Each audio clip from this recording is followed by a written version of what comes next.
Could you imagine if you're running an agency and you have to have a meeting with Vivek and Elon? Yes. And you got to open your books? Yes. Yes. It's like Office Space where they brought in the Bobs for consulting. Yes. What do you do here?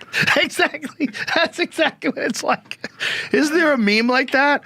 Isn't there a meme like that? I think there's a meme where they take those guys and they put Elon and Vivek's heads on them. Yes. So there was another key timeline split that happened in Silicon Valley about 2 years ago, actually 2.5 years ago, when Elon was actually right before he took over Twitter, where he got in an email fight with the CEO of Twitter at the time, who's actually a guy who's a friend of mine, who's a really good guy, but this guy had just been promoted from engineering to run the company, and then like a month later, he ends up trying to deal with the Elon situation, so kind of got a little bit sandbagged on it, but yes. Yes. Of course he said. Elon Musk says he rewatched Office Space to prepare for Doge. Of course he did. Of course he did. Fucking psycho. Exactly. God, we're so lucky that guy's around. Exactly. So there was this moment in the Twitter takeover where Elon sends his email and he says, and the line is, what did you get done this week? Whoa. What did you get done this week? And in the context of Silicon Valley companies, that was a provocative statement because a lot of Silicon Valley companies take months or years to do anything. But imagine that statement being applied to the government. Oh my God. Right?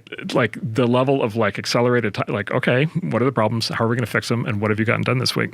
Yeah, you think debanking upended some lives. Yes, exactly. So yes, what have you done this week? And by the way, when Elon runs this guy, it's actually interesting. A guy just tweeted or posted or zeeted what it's like to work for Elon at his AI company, XAI. And he said Elon came in last week and he said Elon spent 18 hours at the office and in 5-minute chunks. And it was each person had a 5-minute speaking slot to explain to Elon what they were doing.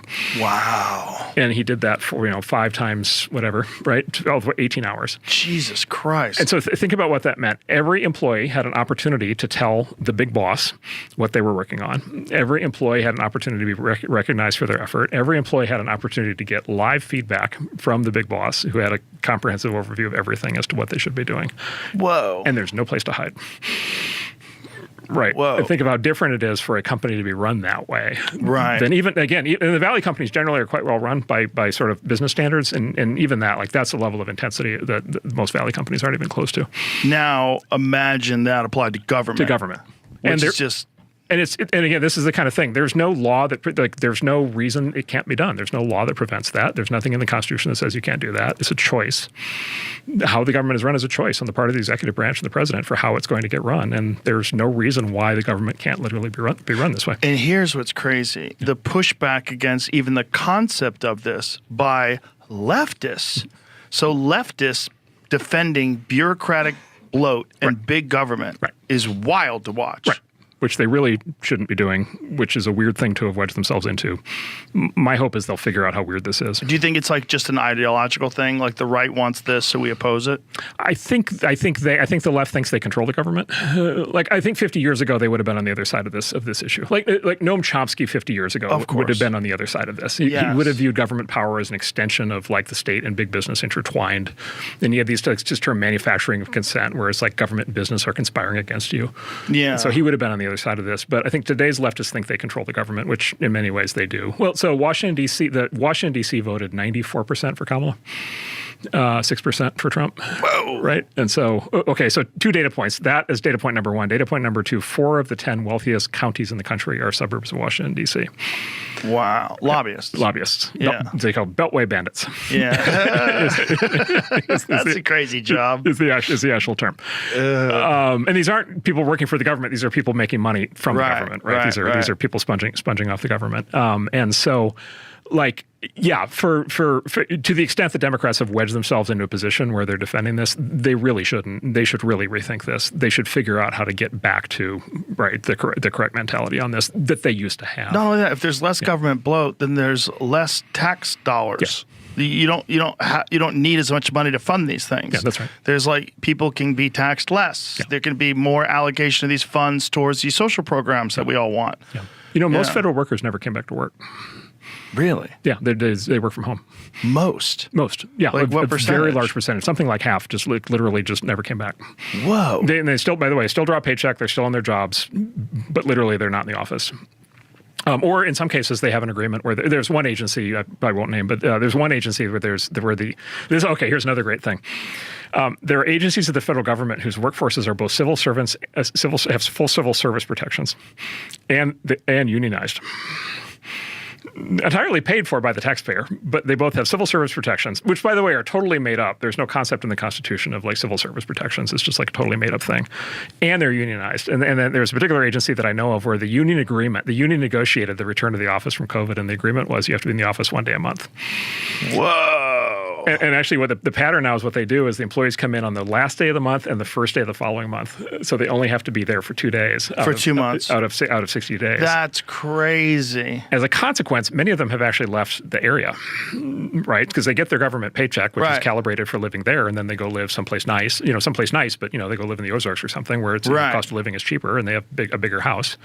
And, in theory, they're working from home, but is it actually happening? So, and this is the Doge. This is one of the things that the Doge they've already announced. The thing they've said is you can work from home, just not for the federal government.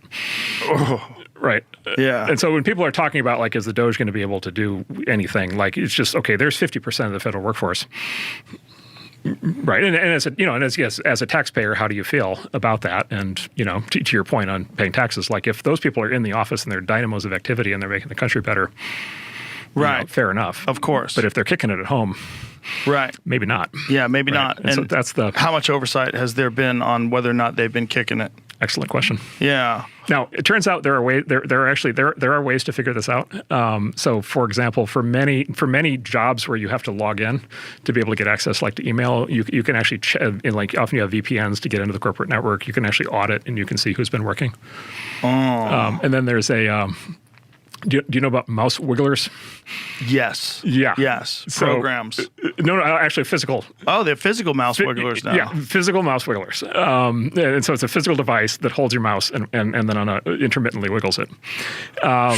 And a friend of mine who runs a big tech company, he just had a nagging feeling in the back of his head that maybe all of his remote workers weren't pulling their weight. And so he actually wrote himself on a weekend an algorithm to inspect all the mouse movements of all of his employees for a week. And then he bought all 50 mouse wigglers from China that you can buy, and he fingerprinted them all. And he found that he had a whole bunch of employees who were using mouse wigglers. Wow! Right, and so how many federal employees are using mouse wigglers? Right, so how crazy is that? That's how they can measure whether or not you're active. Yeah. Whether your mouse is moving. Yeah. What are they seeing? Just a pattern of movement of the mouse. That's it. The mouse wigglers move in a way that you can fingerprint detect. So is this do you agree to a certain amount of disclosure of your personal information while you're working? How do you get access to mouse wiggles? Oh, so it's very common. So in corporate environments, it's very common that your company issued computer has some kind of software on it that lets the company control the software and gives the company some level of visibility into what you're doing. And that doesn't mean they're literally washing you, but it means that they have the ability to kind of reach in and be able to see how much is the computer on. Wow. Is the mouse moving? And so that's actually a reasonably common thing. I heard the most ridiculous argument against this. Yeah. They're like, what are you going to do with all those employees that get fired?